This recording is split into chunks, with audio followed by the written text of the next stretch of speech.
Self healing सुना तो बहुत होगा ये शब्द, है ना? पर इसका असली मतलब है क्या? ये सिर्फ दर्द के चले जाने से कहीं ज्यादा, बहुत ज्यादा है। ये तो अंदर से बदलने की एक बहुत गहरी यात्रा है। तो आज चलिए साथ मिलकर इस यात्रा का, इस आर्किटेक्चर का नक्शा समझते हैं। हम सब यही तो चाहते हैं, राइट? कि बस ये जो दर्द है ये खत्म हो जाए और सब कुछ पहले जैसा एकदम नॉर्मल हो जाए। ये उम्मीद रखना बहुत नेचुरल है। लेकिन क्या हो अगर मैं कहूँ ये कहानी का सिर्फ आधा सच है? और बस यही हीलिंग की पूरी तस्वीर ही बदल जाती है। असली हीलिंग दर्द को मिटाने के बारे में है ही नहीं। ये तो उस दर्द के साथ रहकर खुद को बदलने और पहले से कई ज्यादा मजबूत बनने के बारे में है। ये एक ट्रांसफॉर्मेशन है, कोई डिसअपियरेंस नहीं। तो फिर सवाल ये है कि अगर हीलिंग का मतलब दर्द का गायब हो जाना नहीं है, तो फिर इसका असली मतलब क्या है? चलिए जरा इस पर से पर्दा उठाते हैं और कुछ आम गलतफहमियों को दूर करते हैं। अक्सर लोगों को लगता है कि हीलिंग का मतलब है बस पॉजिटिव सोचना, या फिर सब कुछ भूल जाना, या फिर जबरदस्ती चेहरे पर एक मुस्कान ओढ़ लेना। लेकिन ये सब तो बस ऊपर ऊपर की बातें हैं। असली हीलिंग इससे कई ज्यादा गहरी है। ये है री-रेगुलेशन, अपने अंदर के पूरे सिस्टम को वापस बैलेंस में लाना। तो ये री-रेगुलेशन आखिर है क्या भला? इसे ऐसे समझिए, ये एक प्रोसेस है जिससे हमारा नर्वस सिस्टम, हमारी भावनाएं और हमारा शरीर, ये सब वापस एक सेफ और शांत स्टेट में लौटते हैं। इसका मकसद किसी टूटी हुई चीज को जोड़ना नहीं है, बल्कि सिस्टम को फिर से स्थिर और संतुलित करना है।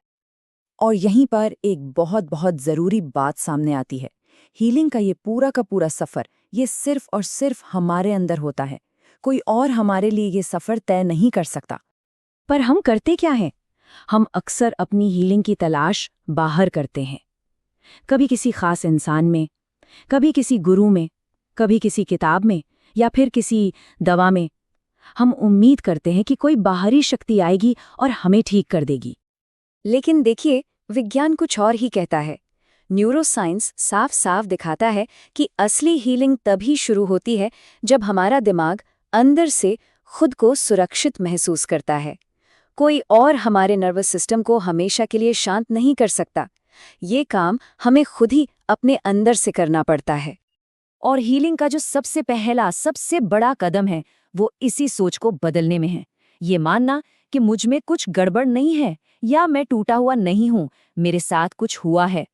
ये सोच हमें विक्टिम वाली लाचारी से निकालकर एक सर्वाइवर वाली मानसिकता की ओर ले जाती है, जो अपने आप में एक बहुत बड़ा बदलाव है। अच्छा, अब एक ऐसे सवाल पर आते हैं जो सुनने में थोड़ा अजीब लग सकता है कि ठीक होने के लिए दर्द का सामना करना ही क्यों जरूरी है? आखिर हम सब तो दर्द से दूरी भागना चाहते हैं ना? कभी सोचा है जिस दर्द को हम दबाने की कोशिश करते हैं या जिससे दूर भागते हैं, वो आखिर जाता कहाँ है? क्या वो सच में गायब हो जाता है? और इसका जवाब बहुत गहरा है। असल में जिस दर्द से भागा जाता है, वही अनजाने में हमारी जिंदगी को कंट्रोल करने लगता है। उसे नजरअंदाज करके हम असल में उसे और ज्यादा ताकत दे देते हैं। और यहीं पर ट्रिगर्स का कॉन्सेप्ट आता है। जो चीजें हमें ट्रिगर करती हैं, वो हमारी दुश्मन नहीं है।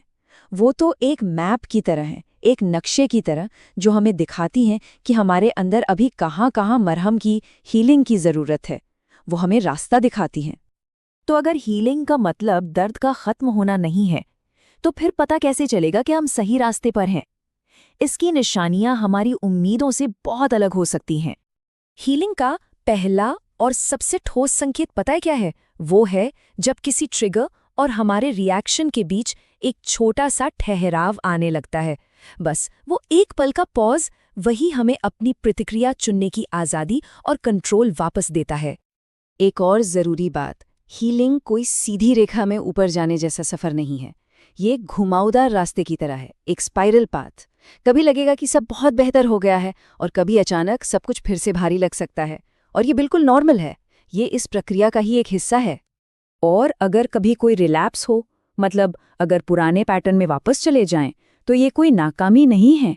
ये बस हमारे नर्वस सिस्टम का अपने पुराने, जाने पहचाने, फेमिलियर रास्ते पर लौटना है। ये दिमाग की रीवायरिंग का एक स्वाभाविक नेचुरल पार्ट है। हीलिंग की इस यात्रा में आगे बढ़ते बढ़ते एक ऐसा पड़ाव आता है जब सोच एक नए और बहुत ही मैच्योर लेवल पर पहुंच जाती है। ये वो अवस्था है जो स्थायी, लास्टिंग बदलाव को जन्म देती है। और वो पूरी सोच इस एक वाक्य में छिपी है, ये मानना कि जो अतीत में हुआ उसके लिए खुद को दोष देना बंद करना होगा, लेकिन आने वाले कल को बेहतर बनाने की जिम्मेदारी वो पूरी तरह से हमारी है। ये एहसास हमें कमजोर नहीं बल्कि ताकतवर बनाता है। तो इस पूरी यात्रा की मंजिल क्या है? यहाँ एक आखिरी मिथक को तोड़ना होगा। हीलिंग का लक्ष्य एक परफेक्ट, हमेशा खुश और दर्द मुक्त जीवन पाना नहीं है। इसका असली और कहीं ज्यादा गहरा लक्ष्य है खुद के साथ एक सच्चा और ईमानदार रिश्ता बनाना। अपने हर हिस्से को, अपनी हर भावना को, चाहे वो अच्छी हो या बुरी, बिना किसी जजमेंट के स्वीकार करना। और आखिर में बस ये एक विचार, हीलिंग की शुरुआत किसी किताब, किसी गुरु या किसी बाहरी चीज से नहीं होती। ये उस पल शुरू होती है जब कोई इंसान खुद से लड़ना बंद कर देता है और अपने टूटे हुए हिस्सों को हटाने की बजाय उन्हें अपनाना सीख लेता है।